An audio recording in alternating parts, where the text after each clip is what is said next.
Տեսեք, ես կարծում եմ խաղաղության մասին Հայաստանի եւ Ադրբեջանի պատկերացումները բոլորովին այլ են եւ տրամագծորեն հակառակ եւ տարբերվում են իրարից։ Ալիևի համար խաղաղությունը դա Հայաստանի կապիտուլյացիան է եւ անվերապահ ենթարկվելը Ադրբեջանին։ Իհարկե, որոշակի պայմաններով դա եւ սահմանադրության փոփոխություն եւ 300,000 ադրբեջանցիների վերադարձ եւ այլն եւ այլն։ Այն, որ սահմանին չեն կրակում, դա դեռ չի նշանակում, թե խաղաղություն է եկել եւ խաղաղություն է լինելու մեր տարածաշրջանում։ Ադրբեջանը նախորդ տարվա համեմատ, այսինքն 2025-ի համեմատ 2026-ի ռազմական բյուջեն ավելացրել է 2.7%-ով, այսինքն ի տարբերություն Հայաստանի։ Իսկ ում դեմ պետք է պատերազմի Ադրբեջանը։ Ես վստահ եմ, որ ոչ Իրանի, ոչ Ռուսաստանի Դաշնության դեմ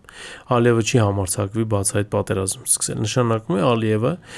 դեռ չի հրաժարվել Հայաստանը ամբողջությամբ ոչնչացնելու իր մտքից։